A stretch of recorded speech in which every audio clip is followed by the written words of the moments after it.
Okay, I want to begin by saying thank you to all of you for inviting me to speak, introduce Gautam and talk about his work. But and also to make one tiny correction, which is that I'm not Gautam's wife. We are partners in life and we've been together for a little over 25 years. And the youth that I know about of Gautam is from what I've heard from his family and his own stories. And I found it a bit difficult when I had to think about speaking of Gautam because right now it's a very, very difficult moment for not just the ones inside jail, including Gautam, but all the family members, and I happen to be part of the group of Bhima Koregaon family members. And we get to know every day what is happening inside the jail. And when we talk about Indian democracy, I must say I am very, very disturbed with what has been happening because I am somebody of the generation which has witnessed the emergency during Indira Gandhi's time, and I know how black those 2 years were. And we were all out on the streets, and even now, but I had never seen something like this. And where Gautam is concerned, I think I should begin actually by talking about what he is not, because all the wild allegations, the charge sheet that has been leaked to the press, and they have been, like one of you used the word, demonized. And these are people who are activists, researchers, writers, senior journalists. So it came as a huge shock that he had to be arrested and put behind bars along with so many others.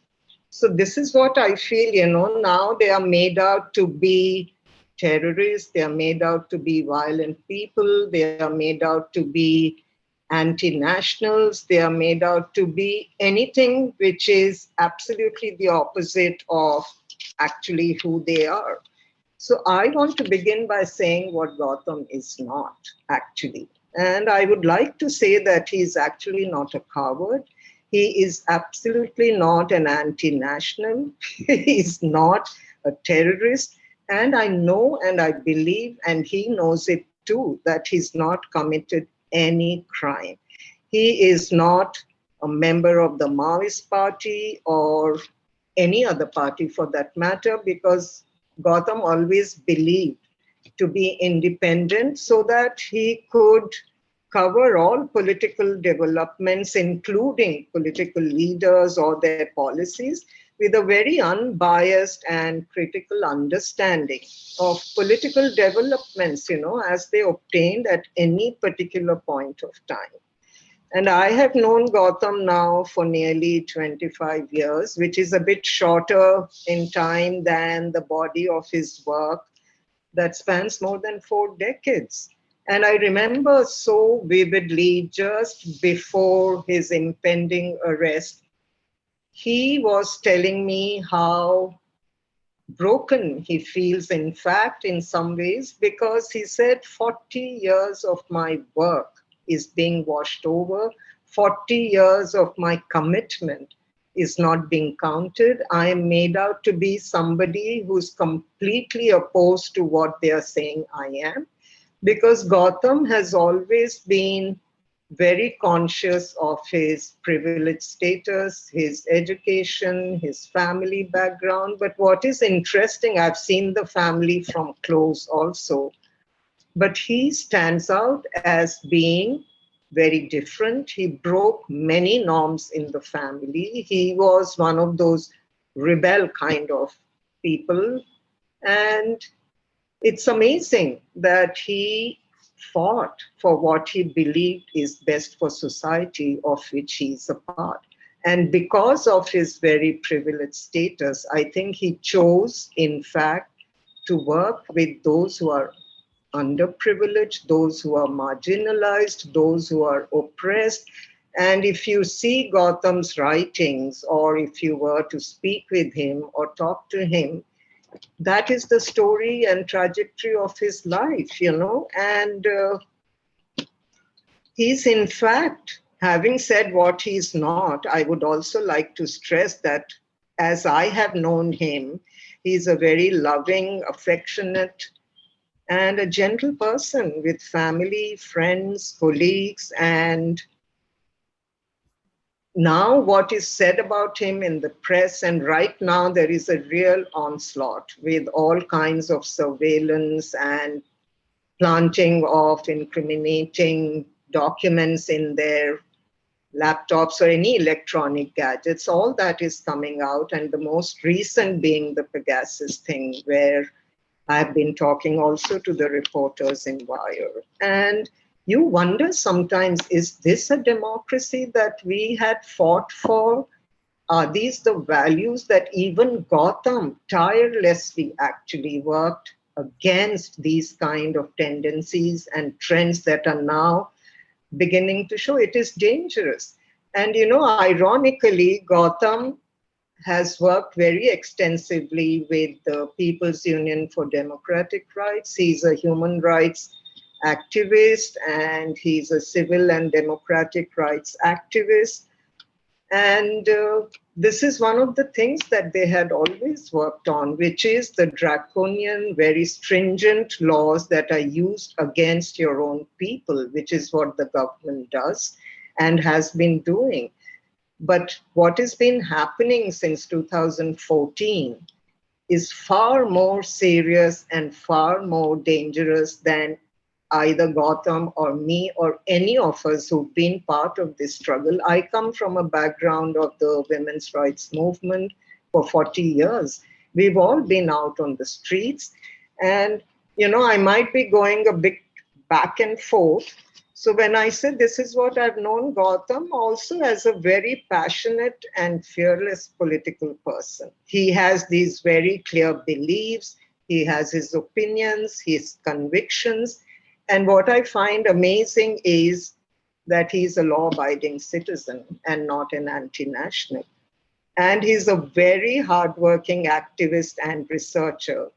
And you'd be amazed to see the boxes of, you know, his diaries where he puts his very meticulous notes and on which he relies to substantiate any argument that he may be making or to inform his writings. It's not as though he's irresponsible and just speaking in, he understands the political context because he is a political animal. There's no doubt about it. And that's one of the things, his passion, his zest for life, his interest in books and poetry and music and flowers, to everything. That is what actually fascinated me about Gautam. And being a senior journalist and a writer, he has authored 2 books, and one from when he spent 15 days inside the jungles just to know and understand what the Maoist movement is about. Why is it that so many young people, dispossessed people, are attracted to that ideology? How is it that they leave homes and hearts and reach the jungles and work fearlessly there?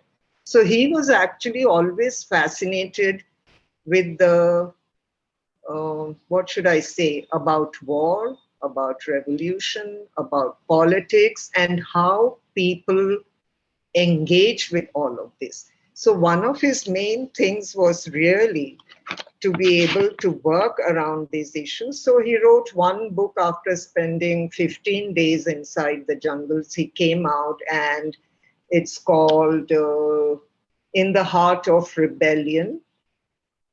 You people might know about it. It's from, let me pull it out. Oops. Yeah. Days and Nights in the Heart of Rebellion. And this is his experience of lived experience in the jungles. And it's a very critical analysis of armed violence and how Maoists use violence against the state, and how The state thinks their violence is legitimate and it is used against the Maoists for waging war against the state. So this is how it was. And he joined the civil liberties movement way back in 1978 as a member of what was then called People's Union for Civil Liberties and Democratic Rights. And later, PUDR, which is People's Union for Democratic Rights, grew out of that, of which Gautam was one of the founding members.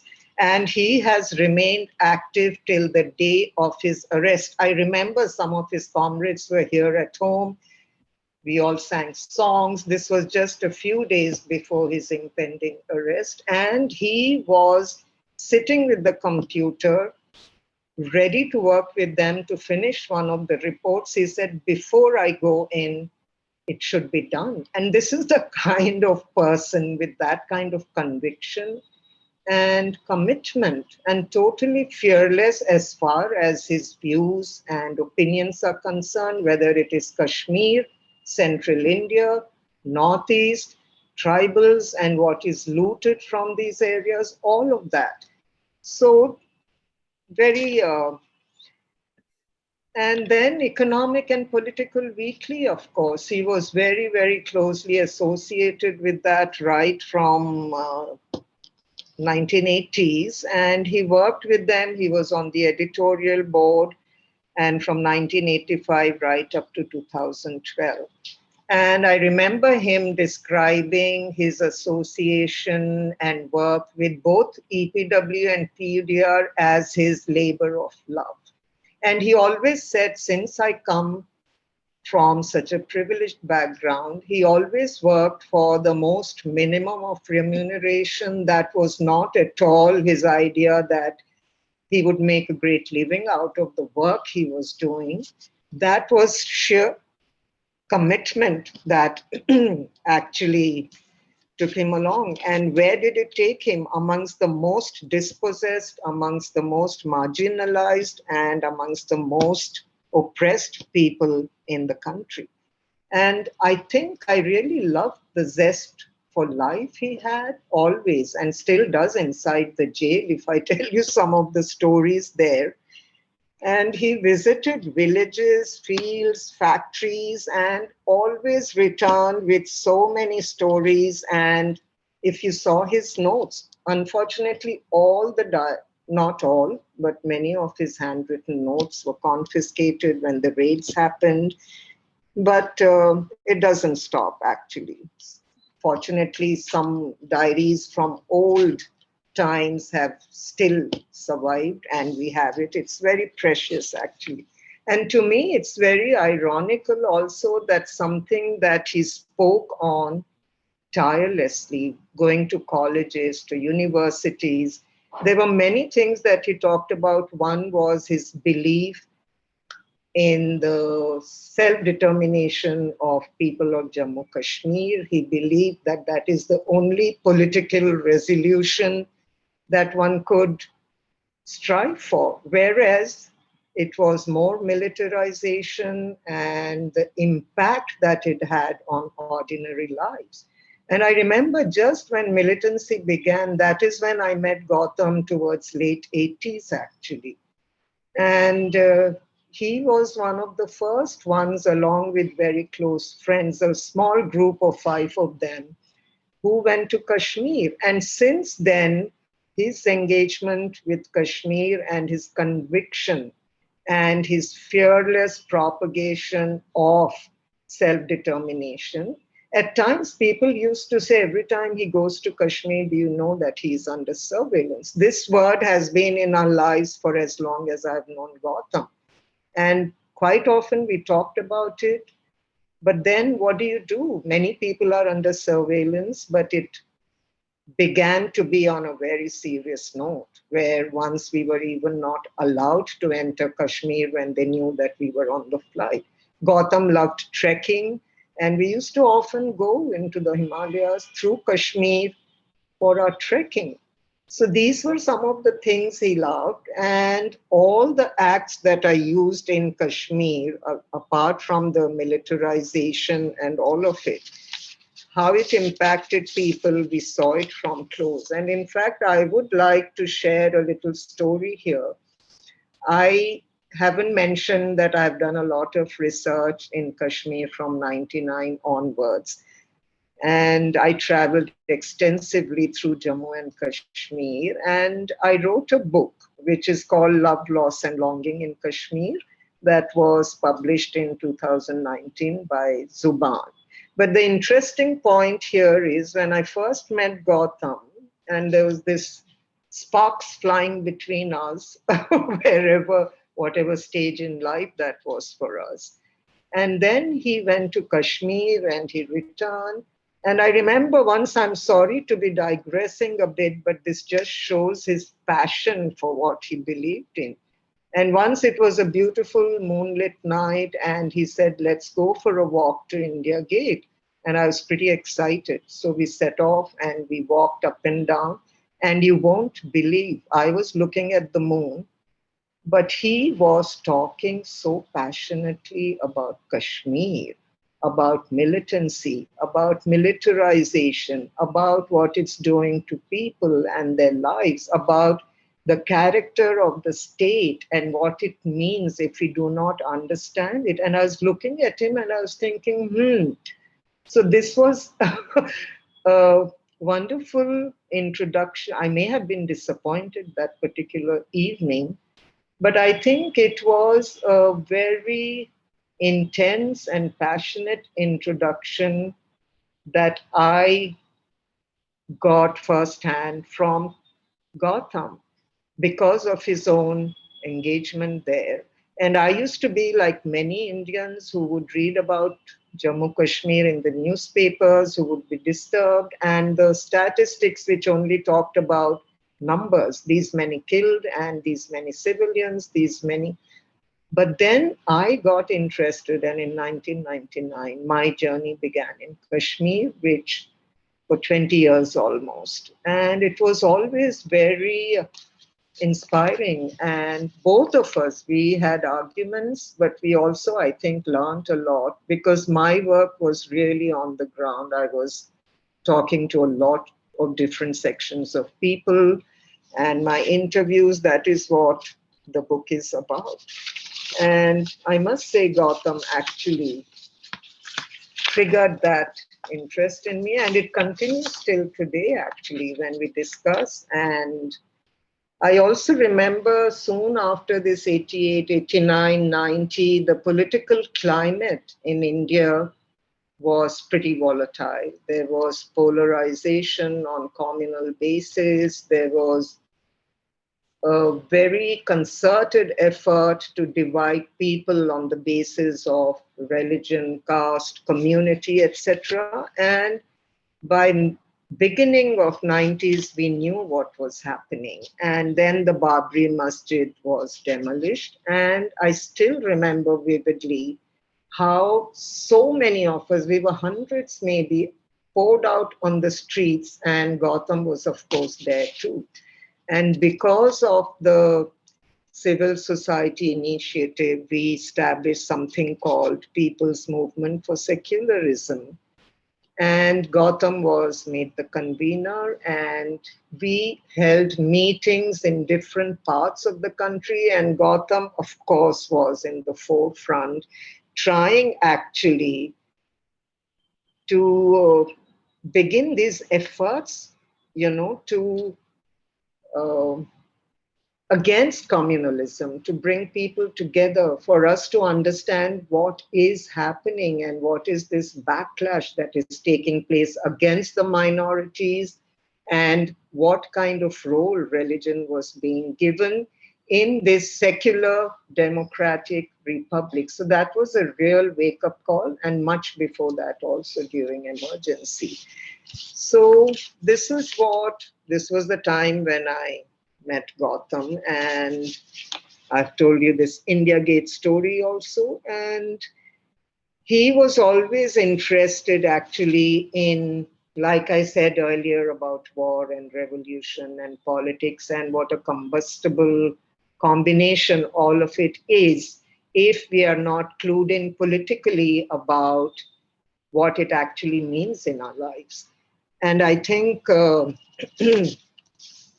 he worked on not only Kashmir was one of his very sustained uh, engagement, but also the Northeast. He traveled widely in Northeast, and we all went once as a delegation also. That was to see actually the parallels of militarization between Kashmir and Nagaland, which had suffered 50 years almost of that kind of militarization, and the state's effort to quash that whole rebellion or people's voices. And Gautam's, I think, one of the efforts he actually made was to bring their voices to the forefront. You know, these are people who are not silent spectators. People are fighting, people are out there on the streets. And so this was the three areas. One is civil liberties and democratic rights, secularism, against communalism, on war, on militarization. So when he was writing these books, it's very interesting and also a bit absurd, I think, because he downloaded a whole lot of things to really study. One of them being um, a document of the Indian Army's Doctrine of Subconventional Operations 2006. Similarly, he downloaded quite a lot of material to understand Maoism and how the armed rebellion there works. And this was enough for the investigating agencies to find it so incriminating that, see, this is what it is. He's got these documents, he's reading about all this subversive stuff. This is against the state, this is against the government. And I was amazed, including a book by Mao on People's War. So when the Maharashtra cops raided us and my house, this is what I was looking at, how uneducated, how they have no idea actually. So you have to tell them. So this is what, so a lot of stuff that way was taken away from our house. But I must say, our lives changed really dramatically from August 28, 2018, and this is, we are into the third year since then. Gautam has been in jail since April 14th, 2020. But before that, I remember he was working till the time of his arrest as a consultant and columnist with NewsClick, which is a digital news portal. And he used to write regular columns, and his routine was Monday to Friday, he would go there and return by 4:30. And he was a prolific writer, and he loved to read and research and write. And this is what he used to be busy with. But then apart from Kashmir, I remember many times I heard friends and well-wishers and some colleagues always talked about how Gautam has been under surveillance for ever, maybe. And I always said, I've been hearing it and I'm tired of it. And maybe he's under surveillance, because every time he arrived here or there used to be these funny phone calls that happened about his whereabouts and things like that. But then one evening on 27th August, I'm saying this as a story because one date can change and make your lives go upside down. And he came that evening from work and he said, I've again heard from a very reliable source that the surveillance on me is really very serious, I believe. So I said, Gautam, we've been hearing this for years that I have known you. When it happens, what happens, we'll have to take it when it comes. And lo and behold, the next morning the doorbell rang. I opened the door, and there they were, 14 of them from Maharashtra police. And they just said, open the door, and we've come to search and seize and arrest him. I said, arrest Gautam, what has he done? He said, a crime was committed in Maharashtra. I said, a crime was committed? And this was about Bhima Koregaon and that whole celebration of 100 years, 200 years of their victory over the Peshwas and all of that. But Gautam and I were traveling during those dates. We returned to Delhi on 3rd or 4th of January, and 2017, late December to early January, we were not even anywhere around Delhi. We were in the south of India. And my own ignorance, maybe, because I hadn't until then heard about Bhima Koregaon. And I feel a bit ashamed that I did not know that this takes place every year. But we were not there. Gautam was not there. And when they came, his name was not in the FIR. And I was pretty amazed. And this is what happened. And they whisked him away. And then the lawyers went to court. And ultimately, actually, his transit remand was quashed. So, and then the whole story of house arrest that happened. And yes, he was under house arrest for 35 days and not even able to get out of the main door. And there were police all around the house. There were some 7, 8 barricades at the gate. Nobody could come in and nobody could go out, except that I could step out of the gate to meet friends who came to know about Gautam. But it's pretty amazing the way Gautam dealt with the whole thing. It did come as a shock, both for him and for me. And soon after that, the kind of wild allegations, the kind of demonization, the way things were written about him. And this is what actually shook him to the core, because he said, how could this happen? And for somebody who has in fact worked for the better of society, for values of justice and harmony. And he would never like to be called a pacifist because he has a very critical understanding on what violence means. What is legitimate violence? What is state violence? What is illegitimate violence? And this is how he looked at either politics or violence or war or revolution. But then nothing had prepared us to believe that this could land you in jail. And that's what happened, actually. And that too, under a stringent UAPA Act, against which Gautam has worked tooth and nail. Gautam has written extensively. Gautam has spoken about it, how UAPA actually turns the whole justice and the bail procedure on its head. Now the onus is on the accused to prove their innocence rather than the state to prove that they are guilty. In what way? So he's an under trial, so are the other 15. Now, unfortunately, we say Bhima Koregaon 15 instead of 16 after Father Stan Swami died in custody, which I do believe is an institutional murder. Judicial custody, and the number of times the bails have been rejected for each one of them, not just Gautam. Over these last 3 years, some of them have been in for 3 years now. The lawyers, Anand Teltumbre and Gautam, were the last ones to go in April, after the Supreme Court came out with this very terse order, which did not talk about or take into consideration the fact that there was a pandemic raging in the country. We were all under lockdown. I still remember the day he had to go. I mean, we had to take the Supreme Court order to show the cops that we are on our way to surrender. And that is what happened.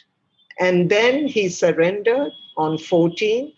Then 17th, they called me from NIA headquarters asking me to bring all his electronic gadgets, which I did because Gautam said they wanted all the bank details and his electronic gadgets. So I took everything there and I was there the whole day. Gautam was being interrogated. I could hear his voice. And the floor I was taken to must be the forensic one because there were all these people. This was a new world for me. And they were sitting there dismantling laptops to telephones. And I was really taken aback with the proficiency and efficiency with which they can dismantle any gadget and what they had to say about it. So I signed all the papers. I met Gautam very briefly. And then I returned, and within an hour, that whole team of NIA was at my door to raid the house a second time. First by the Maharashtra cops when Gautam was here, but second time I was alone here, and suddenly they were all here.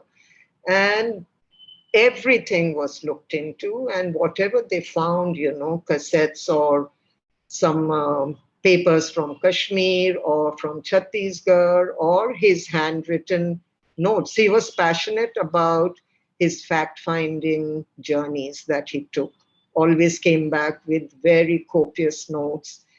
They looked at many of his diaries on the table where he takes meticulous notes, and they were trying to figure out what all this is about. I said, this is what is about research. This is what is about Gautam's work. This is not from the air that he's writing anything. He works very hard. And they took away quite a few of his notebooks. They took away a couple of his diaries. And they took away some letters and God knows what, which we had not bothered to look at carefully because between us, we have hundreds of books and so many papers, my research, his work. So they pulled out everything. They wanted to know what is his, what is mine, where does he keep his papers. I'm going into all this just to show how dreadful this can be. I used to read about it, in papers about somebody being raided. Some friends also that I had heard about. When it happens in your own house and the kind of question, the first thing is to intimidate you, to instill that fear in you that you go against us, we can do the impunity with which they operate, the kind of questions they pose to you. And I was alone and Gautam was not there. And they were seizing my laptop and I resisted a lot. And then they made Gautam call saying, I asked the lawyers, they also spoke and they tried to dissuade them. Why should they take my laptop? Because during house arrest, Gautam must have used my laptop, which he did. Gautam must have used my phone, which he did, because everything was taken away from him twice over. He bought new laptop taken, he bought another laptop taken, he got another phone taken, so he was left with nothing. And I said, of course he would use. We shared it. That was the only reason they said.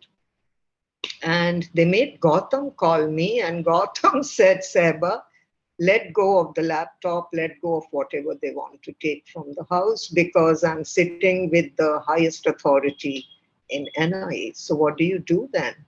This is what I mean. So since then till today, both our lives, and for of course, Gautam is behind bars, I'm at home, but our lives have changed. And he always said about UAPA, or for that matter, all the other POTA, TADA, NSA, National Security Act, which is used a lot in Jammu Kashmir, Public Safety Act, and then finally UAPA.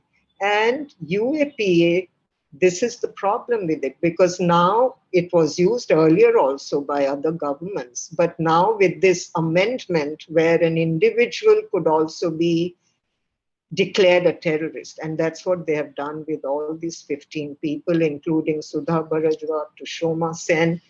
And this is beyond imagination that people who have worked tirelessly for 40 years, more teachers, lawyers, journalists, Is this how you treat them in a democracy? And now we have more and more evidence coming out from Arsenal Consulting regarding what was planted and how laptops were compromised. We are getting this whole thing of Pegasus and the snooping that has happened.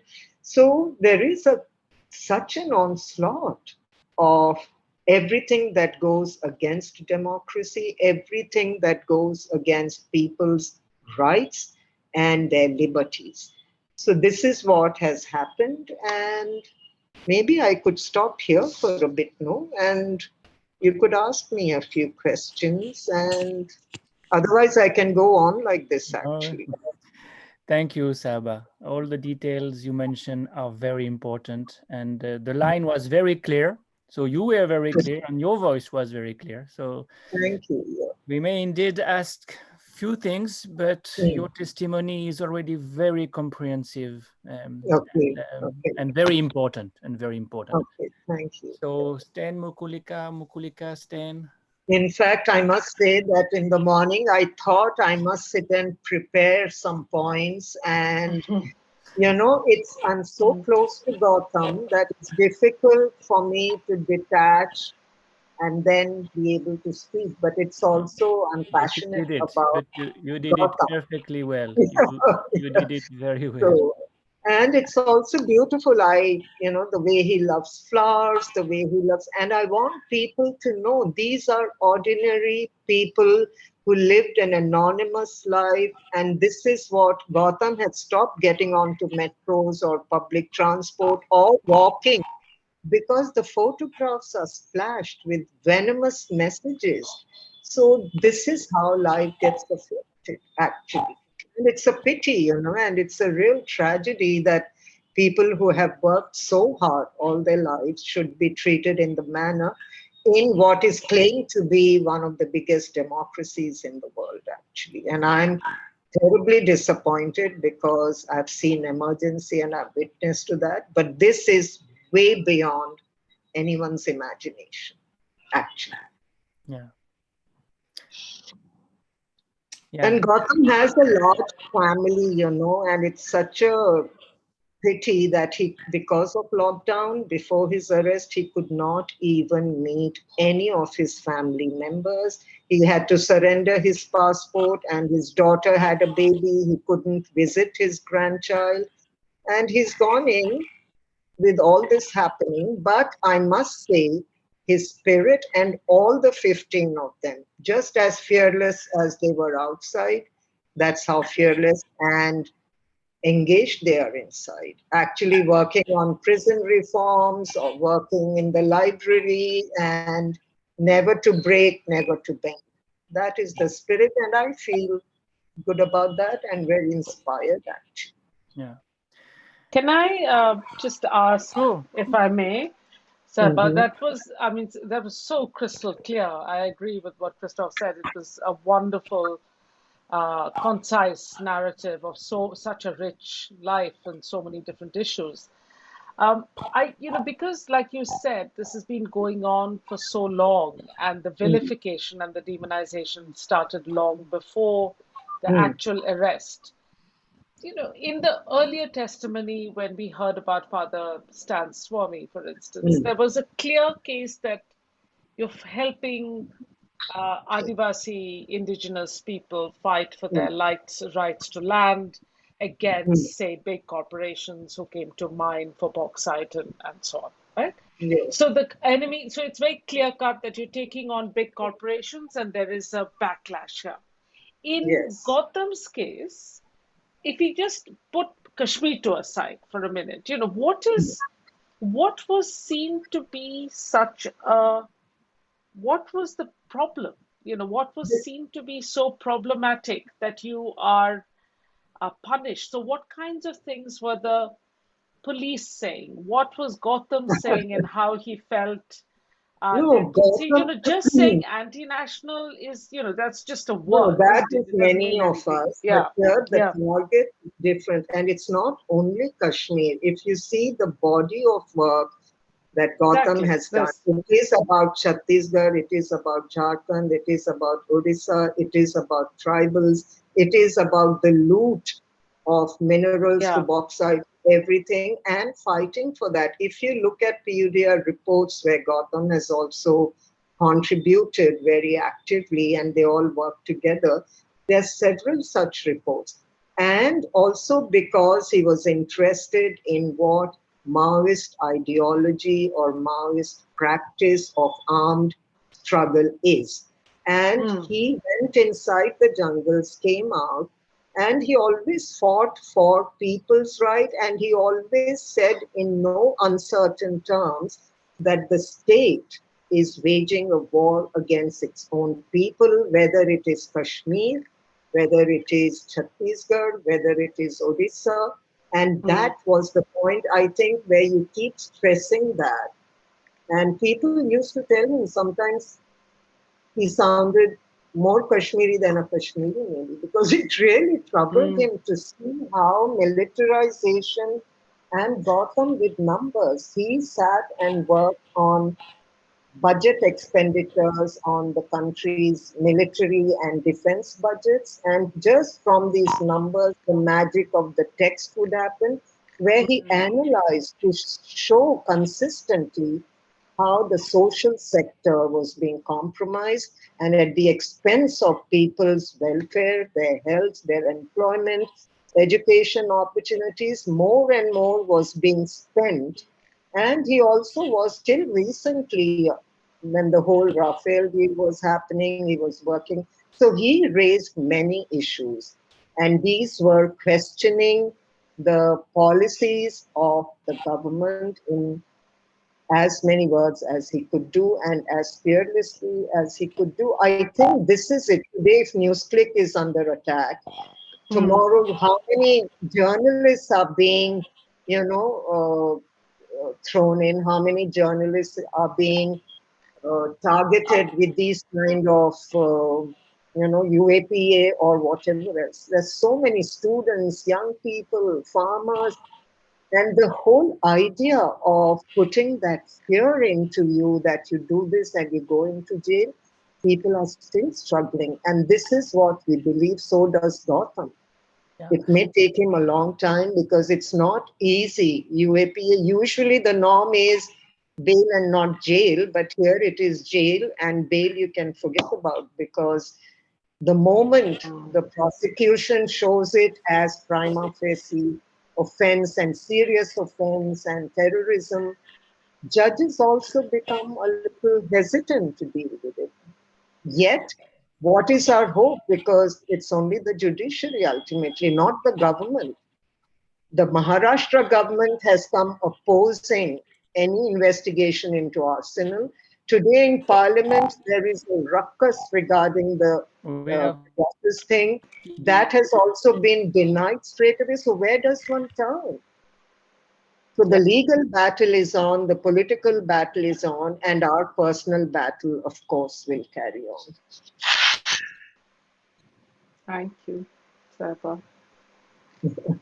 Shall I come on in before we say bye bye for a minute? Could I ask you? Could I say one thing here? Yes. Sahba, oh, good to see you also on the screen. Yeah. Um, Yeah. Is it my connection or Saba's voice has disappeared? Again. We- Okay, uh, let me No, go no, we back. can hear you. no, I can hear. We can hear Saba. Okay. You can hear. Okay. Okay, Yes, great, great. yes. So it And was it my actually connection. worked with the video. You Okay, can great, hear me now, great. Saba. Okay. Sorry. Yeah. Good, Okay. very good. I have. I just want to first say that I've done work on the Kashmir issue primarily in India, Mm. and all the things that you said in the beginning in this in this the whole testimony that you gave us, I Mm. can just say that I agree with that, and all the times that I had discussions with Gautam about sources Mm. and to do the research and do things, and he was extremely helpful, but also very professional, and he Yeah. had a Yes. professional academic standard, which he Yes. which where he knew where how to draw the line between getting involved oneself standing aside and describing something. And there was in all the times that I met him, he never show that he would confuse these lines or anything like that. So I just want to say that I support that picture that you gave in the beginning here. And my only thing I want to add as a question here is that could you just tell us how he's holding out in prison, and how he's holding out in prison, and how he's managing with his health, and how Absolutely. situation is there? He is very, very particular about his health, even when he was not in jail, but now particularly more careful about his health. His family also has a history of various, like cancer and stuff. So he's very careful. In fact, when he calls me on video, I must say he's looking healthier than before. Yeah, even his daughter, he's gone completely silver. That is something that has happened. But otherwise, he's keeping well, and he has a certain routine where he does his yoga, pranayam, he walks, and he goes to the library, and he reads a lot, and he has made some friends. They have a barrack, and he told me there are about 20 of them in the barrack, including Gautam. And he said, I am inside also, I am what I was outside. There are many people who are right wing. There are many people who are bhakts, as we say, followers of Modi and Amit Shah, maybe. But he says, I speak my mind inside the jail because I cannot suddenly become somebody else. So he's really the same person. And I think that zest of life, it also is there inside the jail. So I know that for sure. And he's somebody I know who would not bend or break. He says every day we mock the authorities because they think we are going to break with their intimidation, the kind of harassment at times, Father Stan Swami being denied a sipper, Gautam's specs being stolen, and Gautam is near blind without his specs. And it's stolen from jail. And when I sent him a pair, it reached there, but it was returned and refused. And I made such a noise through the press that it became very bad press for Taloja jail.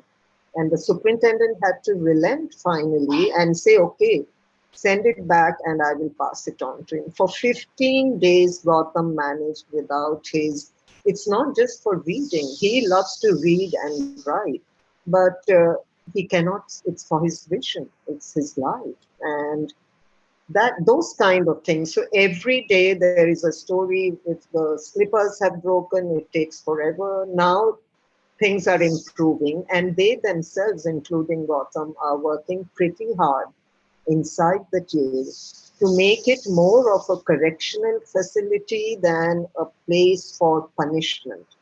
And unfortunately, all these under trials, not just DK, there are nameless hundreds of them who are inside jail with no voice. And the jail manual, when it suits the authorities, they quote it. When it does not suit them, they go against it. So Gautam is reading the manual. Gautam is very aware of what his rights and responsibilities are as a prisoner, as well as what is the responsibility of jail authorities. And we all know that the state government, this is where the jail comes under state government. And whatever happens inside, this is what is a big setback when Maharashtra government does not want to either investigate all these allegations of snooping, of planting documents, nor does it want to look at jail conditions, actually, except once when it became a big thing. This is what they're working at. Life is not easy at all, in any jail for that matter. But they have fought, and we have from outside fought, that they call regularly. Earlier he used to call me once in 2 weeks for 5 minutes. And now it is once a week at least for 10 minutes. And people laugh, saying, just for 10 minutes, they should give you 1 hour. I said, oh my gosh, I think they are generous if they give you 10 to 12 minutes to speak. And it's always a quick kind of thing, instructions for the lawyers. He wants to know about family. I have to tell him a few things. So 10 minutes are too little.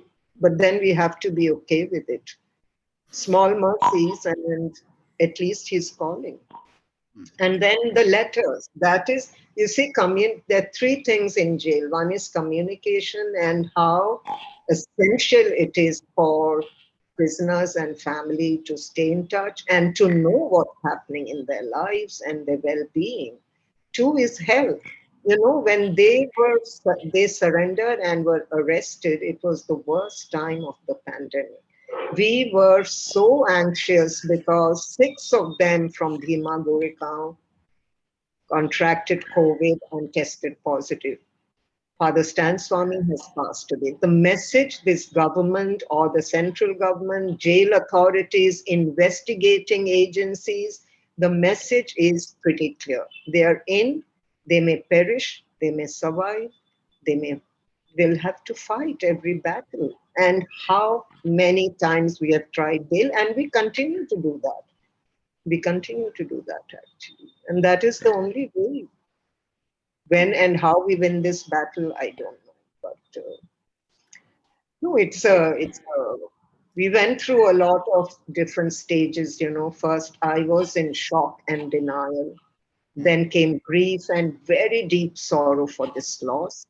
And I'm turning 70, so is Gautam. And just when we settled in life, where music, poetry, travel, reading, writing, that's what I'm writing my book. He's doing his work. And it was just then the state enters and it's all done and over.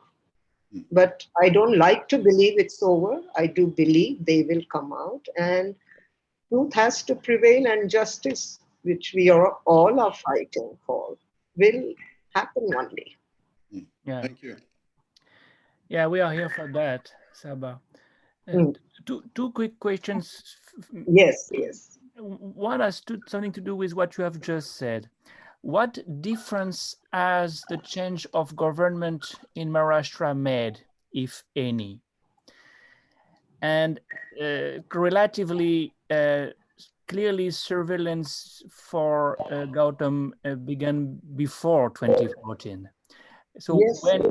when would you say it began in the first place? And the last point is, and just my last point is, what is in the charge sheet? What is in the FIR? If you were not in Bhima Goregaon, if that cannot be the case, what is the accusation? The accusation, there are two. Let me begin with your last question, then I'll go back to the other.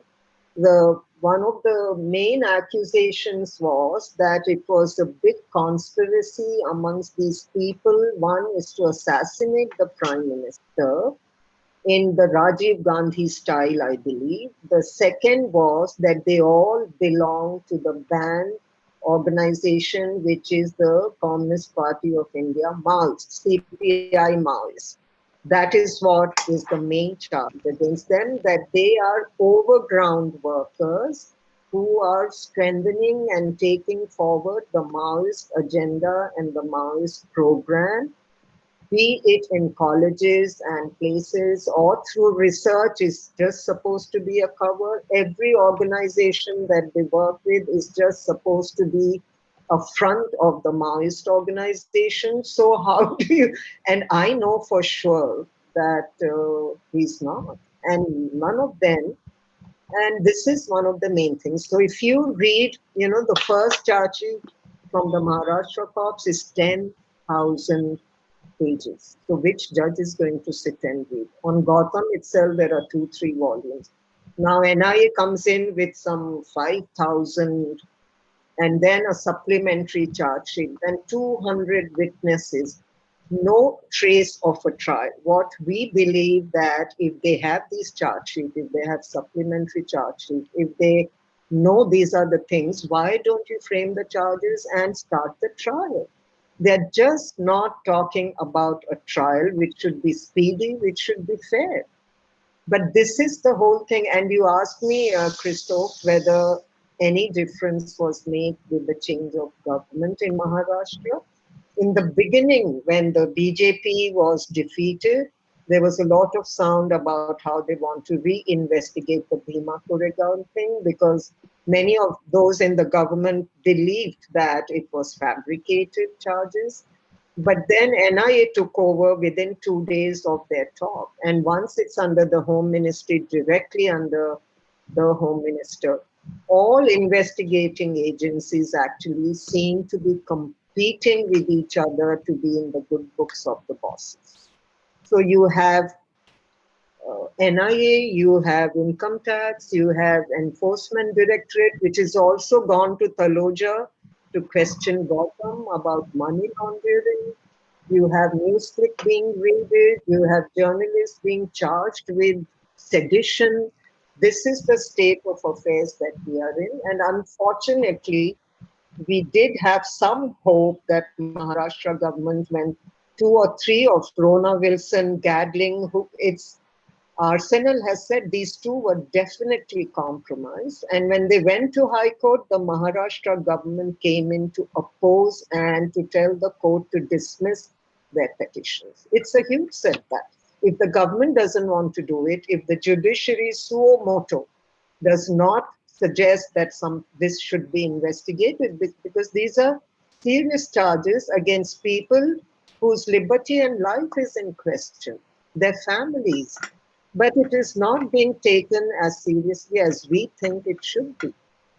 That is one of the things, yeah.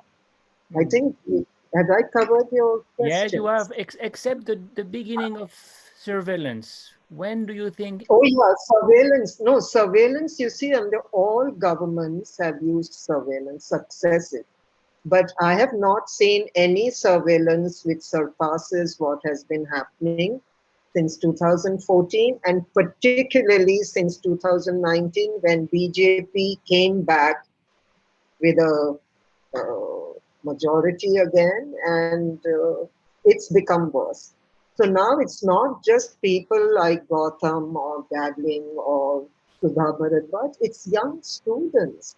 Their life is going to be completely ruined because so many of them under UAPA, and the worst thing I feel, and which we had actually thought would happen someday, is how UAPA is being used as though it's an ordinary law.